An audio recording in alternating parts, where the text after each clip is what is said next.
పర్యావరణ పరిరక్షణే ధ్యేయంగా ఉత్తరాంధ్ర పర్యావరణ నెట్వర్క్ కన్వీనర్ విజయబాబు ఆధ్వర్యంలో విశాఖ వేదికగా ద్వారకానగర్ సెంట్రల్ లైబ్రరీ సమావేశపు మందిరం నందు ఏర్పాటు చేసిన ఎన్జీఓల సమావేశానికి ముఖ్య అతిథిగా ఆంధ్ర యూనివర్సిటీ ప్రొఫెసర్ హేమా శైలజ విచ్చేశారు. ఈ కార్యక్రమంలో ఆమె మాట్లాడుతూ పర్యావరణ పరిరక్షణ అనేది మహాయజ్ఞం లాంటిదని, ప్రస్తుత సమాజంలో కాలుష్యాన్ని అరికట్టడం అంతుపట్టని సమస్య అని, ఈ మహాయజ్ఞంలో ఎన్జీఓస్ పాత్ర ప్రాముఖ్యమైనదని, ఉదయం లేచినప్పటి నుండి నిద్రపోయే వరకు కాలుష్యకారక వస్తువుల వినియోగమే మానవాళికి పరిపాటి అయ్యిందని, పూర్వం ఇటువంటి కాలుష్య కారకాలు ఏవీ ఉపయోగంలో లేవని, అందుకే మన పూర్వీకులు ఎక్కువ సంవత్సరాలు జీవించగలుగుతున్నారని, ప్రస్తుత సమాజంలో మానవాళి జీవన ప్రమాణం తగ్గిపోయిందని, కాలుష్యం అనేది అనేక రకాలుగా ఉద్భవించినా అందులో ప్లాస్టిక్ వల్ల వెదజల్లే కాలుష్యమే ప్రమాదకరంగా మారిందని, ప్లాస్టిక్ అనే పదార్థము భూమిలో విలీనం అవ్వడానికి 5,000 సంవత్సరాలు పైబడి ఉంటుందని, ప్రకృతిలో ప్రతి జీవికి గాలి, నీరు అవసరమని, ఆ రెండింటిని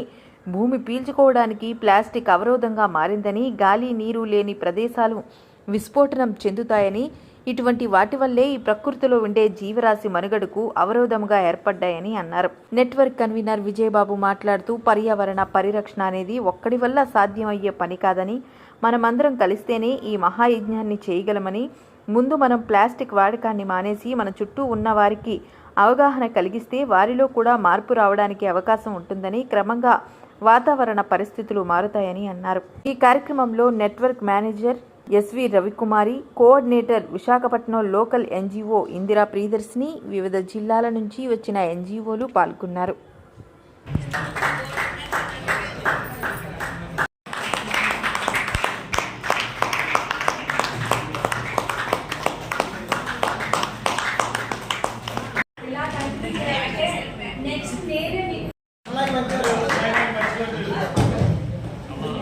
పేరు హేమా శైలజ, ప్రొఫెసర్ గా ఆంధ్ర యూనివర్సిటీలో ఐవోసైల్ చైర్ ప్రొఫెసర్ గా పనిచేస్తున్నాను.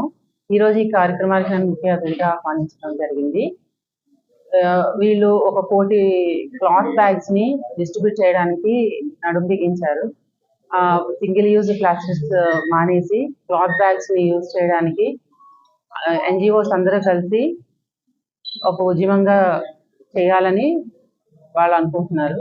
సో దానికి నన్ను ఆహ్వానించినందుకు నేను చాలా కృతజ్ఞతలు తెలుపుతూ పబ్లిక్ ని ఒకటే రిక్వెస్ట్ చేస్తున్నాము, మీరందరూ మీరు అవేర్నెస్ పెంచుకొని ప్లాస్టిక్, సింగిల్ యూజ్ ప్లాస్టిక్ నే కాదు, ప్లాస్టిక్ నో చెప్పి క్లాత్ బ్యాగ్స్ నే వాడి పర్యావరణాన్ని, మీ ఆరోగ్యాన్ని కూడా రక్షించుకోవాల్సిందిగా కోరుతున్నాను. నా పేరు రవికుమారి ఎస్. నేను హైదరాబాద్ నుంచి వచ్చాను.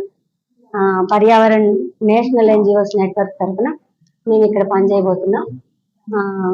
సింగిల్ యూజ్ ప్లాస్టిక్ మీద పనిచేస్తున్నాం. ఇక్కడ సింగిల్ యూజ్ ప్లాస్టిక్ ఆల్టర్నేటివ్ గా క్లాత్ బ్యాగ్స్ 1 కోటి టార్గెట్ గా మేము ఇక్కడ ఎన్జిఓస్ తో, లోకల్ ఎన్జిఓస్ తో కలిసి పనిచేయడానికి ఈరోజు ఇక్కడ వర్క్ షాప్ నిర్వహించడం జరుగుతుంది.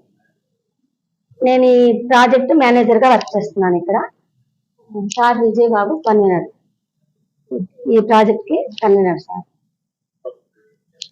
ఆటల ముద్దు భావితరాలకి ప్రాణాంతకం ప్లాస్టిక్ వల్ల వస్తున్నాయి, అందరికీ తెలిసిందే. కానీ గవర్నమెంట్ చేస్తుంది, స్వచ్ఛంద సేవా సంస్థలు చేస్తున్నాయి. కానీ ఈ కాన్సెప్ట్ ఏంటంటే ఇంటింటికి మా కాటన్ బ్యాగ్స్ వెళ్ళి అవి యూజ్ చేయాలి. దాని ప్రాముఖ్యం ప్లాస్టిక్ వల్ల నష్టాలు, దానివల్ల వచ్చే వ్యాధులు, దానివల్ల భూమికి వచ్చే నష్టాలు, దానికోసం తెలియజేయడం కోసం 1 కోటి బ్యాగుల వరకు మేము ఫ్రీగా డిస్ట్రిబ్యూషన్ చేయడం కోసం ఈ నెట్వర్క్ పనిచేయడానికి ముందుకు వచ్చింది. గతం తెలంగాణలో చేశారండి, రాయలసీమలో నెల్లూరు, కడప చేశారు, ఉత్తరాంధ్ర స్టార్ట్ అయింది. మన మనిషి జీవన ప్రమాణం పెంచడానికి రావాల్సిన ముక్కులు మన భాగంగా, మనిషి మనగా పుట్టినందుకు మన భాగంగా మనం కొంచెం మన ప్రయత్నం మనం చేయడానికి. మీరు ఈరోజు 100 బ్యాగులు ఇచ్చారు అంటే 100 ప్లాస్టిక్ కవర్లు ఉన్న వాళ్ళని మార్చి వాళ్ళు 1 నెల, 2 నెలలో లేదా 6 నెలలో ఆ బ్యాగులు వాడుకునే విధంగా వాళ్ళకి మీరు అలవాటు చేస్తున్నారు. ఈ అలవాటు ఆఖరికి ఏంటంటే 10 రూపాయలు పెట్టి కొనుక్కొనైనా సరే మనం అందుబాటులో లేకపోయినా ఆ బ్యాగ్ కొనుక్కొని వాళ్ళు వాడుకునే విధంగా మీరు అందరినీ మార్పు చేస్తున్నారు. అంటే ప్రజలు ఒక అలవాటు పడినటువంటి ప్లాస్టిక్ బ్యాగుల వాడకాన్ని మీరు ఆపివేసి ఒక గుడ్డ సంఖ్య వాడుకునే విధంగా వాటిని మౌల్డ్ చేస్తున్నారు.